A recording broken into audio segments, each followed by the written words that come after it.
So a while ago, my buddy Dova Hattie actually introduced me to this idea of the 13 keys of the White House. It's a theory put together by this fella Alan Lichtman, where you have a checklist of 13 true or false statements, and if you can check off 5 or fewer statements as false, the nominee for the incumbent party, or I prefer to say faction, is predicted to win the election. But if you have 6 or more checks that are false, the nominee of the challenging faction is predicted to win.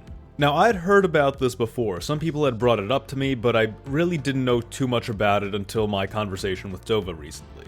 I thought it was interesting, but I decided to look into it a little bit more, and I've got some doubts about it. Dova Hattie was surprised. He says, you have doubts about somebody with a pretty good track record. This guy has predicted every US election since 1984, with the exception of the election of 2000. Now, this is an interesting point. I've looked into this from a couple different angles, and I'm seeing holes in the theory. So, the election of 2000, according to Alan Lichtman, from what I've seen, he had a 2016 book and paper that states the keys to the White House were designed to predict the outcome of the popular vote. And that's what happened in 2000. Gore won the popular vote, but the Supreme Court decided that Bush was going to be the winner. In which case, okay, so you've predicted 10 out of 10 elections. Except, well, what happens in 2016? Now, 2016 is something that Lichtman is very proud of, and, credit where credit is due. 2016 was a very surprising election, and he says that his 13 keys to the White House predicted that Trump would win. Except, the 13 keys to the White House, by his own admission, is meant to predict the popular vote, which Trump didn't win. So what's going on here? This is, when you see a contradiction like this, you want to dig a little deeper. You want to see what the heck is going on here. Is this a communication issue? Was something miscommunicated or misspoken?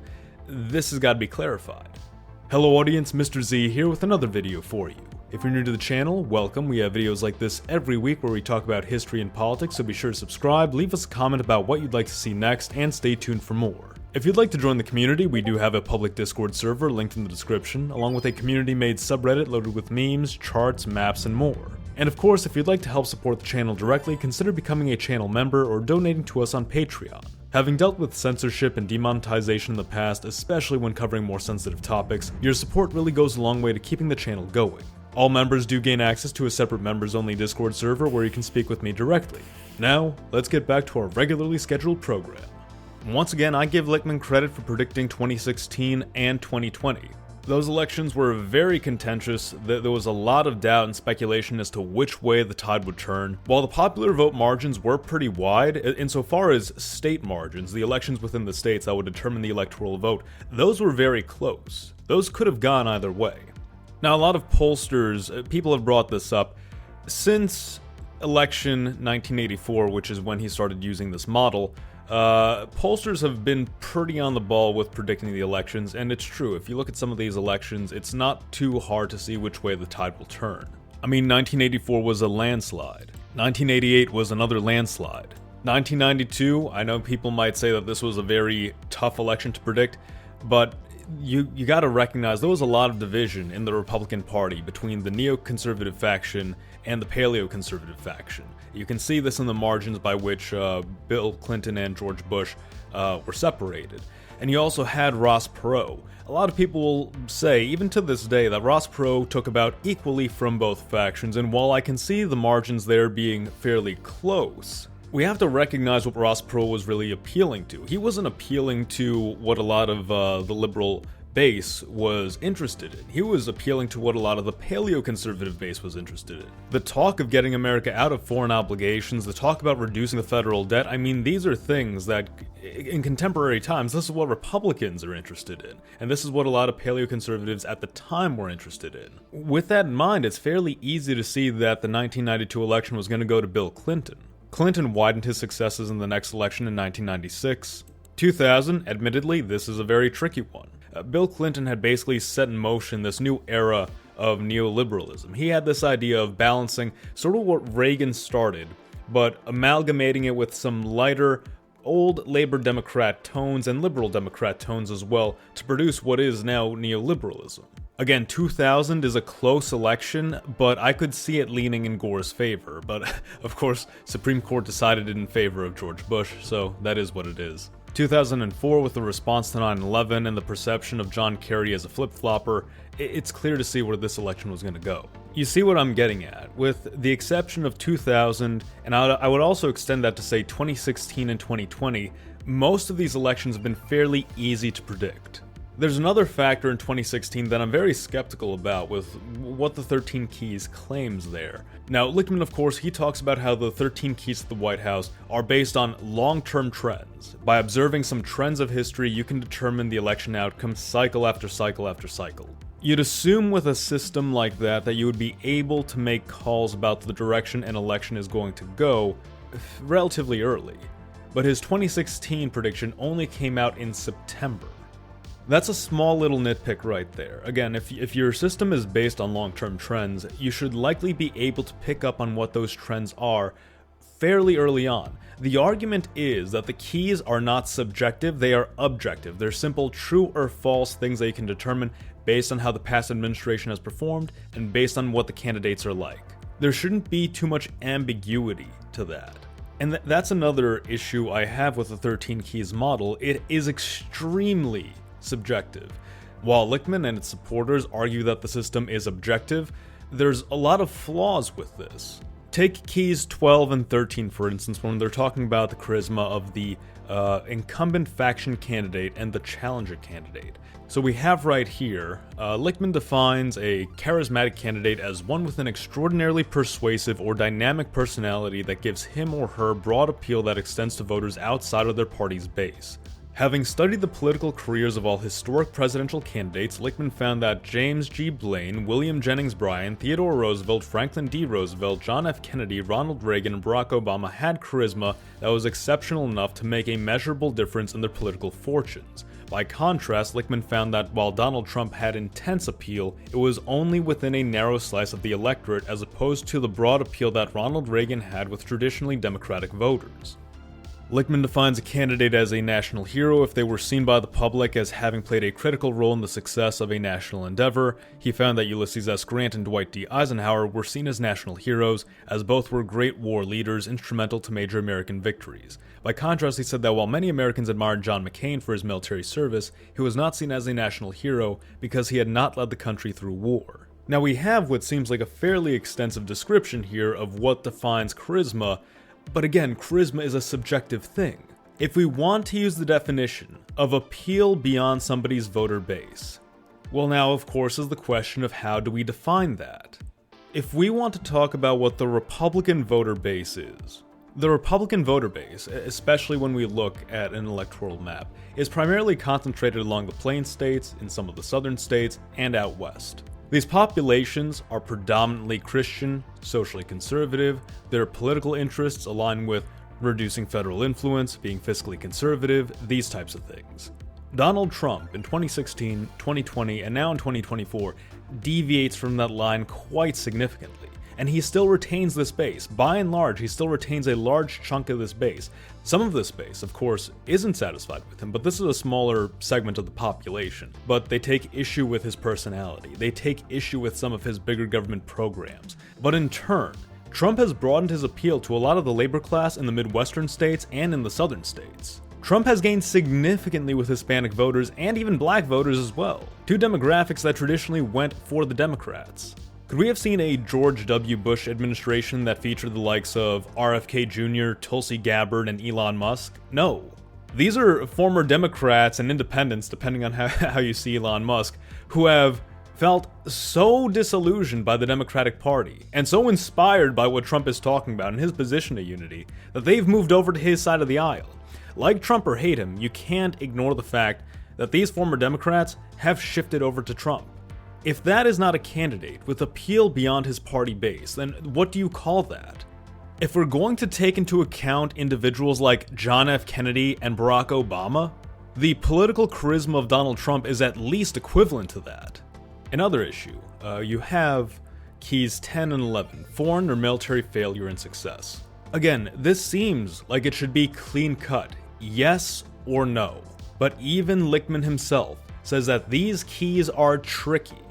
How are they tricky? How is true or false tricky? Did we have military success or did we have military failure? And there's a subjective element to this. There is, obviously, the situation in Gaza and the situation in the Middle East is a failure. The situation with Afghanistan is a failure. But, in my opinion, the situation in Ukraine is positive. It's a success because we kept Russia at bay. That war is still ongoing. Again, you could define that as a failure or a success, but let's be honest, that war is still ongoing. To define success in this field, as Russia simply not steamrolling through the entire country, that seems like a little bit of a stretch. You could call that a victory, but it's a strange way of defining victory. And there's no way around it. It's a very subjective way of looking at things. When it came to the 2016 election, Lichtman claimed that there was no foreign policy victories for the incumbent faction. I mean, could you call the Iran nuclear deal a foreign policy victory? Could you call the improved relations with Cuba a foreign policy victory? Could you call the campaign against ISIS a foreign policy victory? I mean, yeah, ISIS wasn't defeated, but we kept them from taking over all of Syria. Again, this is extremely subjective in how these things are defined. Now, Key 4, the third party, is a matter that I think is played around with a little bit too much. In 2016, Alan Lichtman turned Key 4 in favor of Donald Trump because of the Green Party and the Libertarian Party. Together, these parties got about 4% of the vote, and yet the key still turned. In 2024, you once again have the Libertarian Party, you have the Green Party, you have Cornel West, and in several states, you still have RFK Jr. RFK Jr., who at one point was polling above 10% and is still polling around 5%. And yet, the third party key doesn't turn this year. Isn't that kind of funny? Now, there's a retrospective on this going back as far as 1860. And officially, according to this retrospective, there have only been 1, 2, 3 instances in which the 13 key system did not work. This is 1876, 1888, and of course the year 2000. I wanted to do a little bit more of a deep dive on this, so I went back to the very beginning, I looked at a bunch of these presidential elections, and I found a couple more errors and a couple elections that are very, very close. So the first decision I came to is that elections 1824, 1876, and 2000 need to be expunged from this equation, because these were instances in which the vote did not determine who became president. This was decided by a third party, whether it was Congress or the Supreme Court. I also decided to remove 3 of these elections, 1788, 1792, and 1820, in which the candidate was basically facing no opposition from any other party. Now, after all this, I think I found about 7 contradictions. We have 1844, the Democrats versus the Whigs. You have James K. Polk versus Henry Clay. The Whigs were technically the incumbent party, but there was a break between them and John Tyler. So, party mandate. The Whigs did not win in the midterms. They lost seats to the Democrats. So that one's false. No primary contest. Henry Clay basically got the nomination with no contest, so that one's true. Incumbent seeking re-election, that's false. The next key, no third party. There was a third party, the Liberty Party. It only got about 2.3% of the vote, so we can sort of dismiss this if we're going off the around 4-point margin that we have for 2016. So, no third party, true. Short-term economy, true, the economy was stable. Long-term economy, true, the economy was stable. Major policy change, true, Tyler attempted to annex Texas. Social unrest, true, there was no major political unrest. Scandal, this one we might be able to put false for this one because, again, that big break between the Whigs and John Tyler, William Henry Harrison had died early and he had taken over and he had become fairly unpopular. So we'll say false for scandal. Foreign military failure, true, Tyler's presidency had no major foreign policy failures. Then again, we might say that him failing to complete the annexation of Texas could be considered a failure. We'll give this one to him. Again, this is what I'm saying with the subjectivity of this. Foreign policy success, we'll say true because he did initiate the annexation of Texas even if he didn't complete it. So this is one of those funny things, so we can do true for one, false for the other, depending on how you want to frame it. 12 incumbent charisma, Henry Clay was a popular figure. We're talking about the great compromiser here, the fellow who really started the Whig Party and was expanding that coalition. So that one's true. The final key, uncharismatic challenger. Polk was not particularly charismatic. He was a dark horse candidate. No one really knew what to expect from him. So again, that one is true. Now, according to the standards of the 13 Keys model, Henry Clay should have won that election, but no, the election went to James K. Polk. Now, there's some argument to be made here that because John Tyler was not a true Whig, because he did not truly align with the party's ideology, then he can't be counted as a Whig. That, well, you see, this is actually true because the incumbent was actually the Democratic Party, because Tyler was more sympathetic to the Democrats. But in that case, the 13 Keys can't account for that. The 13 Keys can't account for major ideological change in US history, something that does tend to occur. You have 1888, party mandate, false. No primary contest, true. Incumbent seeking re-election, true. No third party, true. Short-term economy, true. Long-term economy, true. Major policy change, false. No social unrest, false. No scandal, true. No foreign or military failure, true. Major foreign or military success, false. Charismatic incumbent, false. Uncharismatic challenger, true. By this metric, Grover Cleveland should have won this election, but instead Benjamin Harrison won this election. We have 1916, Nixon versus Kennedy. Party mandate, false. No primary contest, true. Incumbent seeking re-election, false. No third party, true. Strong short-term economy, true. Strong long-term economy, true. Major policy change, true. No social unrest, true. No scandal, true. No foreign or military failure, false. Major foreign or military success, this one could go either way. This is one of the issues with the subjectivity of this. Where we're at right now, the other two are falses. So charismatic incumbent, uncharismatic challenger, depending on how you flip major foreign or military success, then either it goes to Kennedy or it goes to Nixon, but this one is close. You have similar issues with 1856, 1880, 1948, and even 2016.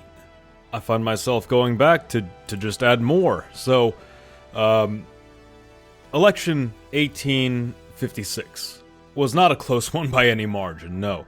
The Democrats should have lost that election by the standard of the 13 Keys. Party mandate, false. No, the Democrats lost in the midterm election. No primary contest, false. It wasn't until I think the 15th ballot that they finally decided on Buchanan. Incumbent seeking re-election, false. This is James Buchanan, not Franklin Pierce. No third party, false. You had the Know Nothing Party, which took, I think, somewhere in the realm of 20% of the total vote. No social unrest, false. Bleeding Kansas, that is some pretty severe social unrest. No scandal, So by the standards of the 13 Keys, the scandal matter has to specifically be wrongdoing or corruption on a very personal level, it seems like. Because it says here it can't be a result of partisan politicking. With Franklin Pierce, we have the Austin Manifesto when they tried to annex Cuba. The Kansas-Nebraska Act, of course, led to, that was pretty controversial. But in terms of personal scandal, I'm not sure that one qualifies. No foreign policy or military failures, it's a little tricky to say because foreign policy was scant at that time. But Franklin Pierce failed to strengthen ties with the UK, and he failed to annex Cuba, which could be considered foreign policy failures. So that one would be false. Major foreign policy or military successes, not really any to speak of. Maybe the Gadsden Purchase? We'll factor that in, we'll say that one's true. Charismatic incumbent, false, but then uncharismatic challenger. John C. Fremont was a charismatic character, basically the leader of a political party. If you have the leader of a political party, it's hard to not classify them as charismatic. They're rallying a faction behind them. They're rallying people from what were previously disorganized factions into a party. So yes, Fremont was a charismatic figure, and he qualifies, so uncharismatic challenger is false. That's 8 false keys for the Democrats, at least 8. This is going off of the exceptions we've made for a few of these, where we made the exception and ranked them true when they could have flipped false. No wonder that Lichtman stopped at 1860. 1856 was such a mess, such a contradiction of this system. Buchanan still won. So if we take the 59 US presidential elections that have happened throughout history, we subtract 1824, 1876, and 2000 because they were decided by other factors. If we subtract 3 elections in which there was only really one candidate on the ballot, that's 53 elections. And if we assume that these 7 elections contradict the 13 keys model, that means the 13 keys model has an accuracy rating of around 86%. Now that's still a fine prediction model, but let's compare this to other systems. Polling-based models have an accuracy rating of about 90%. Prediction markets have an accuracy rating of about 75 to 85%. Fundamentals-based models have an accuracy rating of 85 to 90%. And hybrid models generally have a success rate of 90 and above. I want you to consider these are holes I found in this theory in the span of just a couple hours. I think if somebody were to dedicate more thorough analysis to how the 13 key system actually applies to past elections with greater detail, we might find more inconsistencies in its claims. Even with the elections that the system has predicted since 1984, you have a major inconsistency, and at least one of those elections was incorrect. Either election 2000 or 2016. Because 2000 claims that it got the popular vote right, but the Electoral College vote wrong. And then claims that it got the Electoral College right in 2016, but got the popular vote wrong. So which is it? If we go just off of that model, then that's a 90% accuracy rating as well. That's 9 out of 10. That still hovers around the same area that other systems do. Really, the only exception that this system has going for it is that it successfully called 2016's electoral vote, and it called 2020. But other than that, its claim to fame isn't all too significant. Personally, I don't know how election 2024 is going to go until the day comes, and we're only some days away. But the 13 keys model is predicting that Kamala Harris is going to win. Even by the standard that 13 keys puts out, I take issue with that conclusion. I think it's a misreading of the situation. Of course, I might be wrong there. We'll have to wait and see what happens. But those are just my thoughts. Let me know what you think in the comments below, like the video if you enjoyed it, and subscribe for more. Mr. Z, out.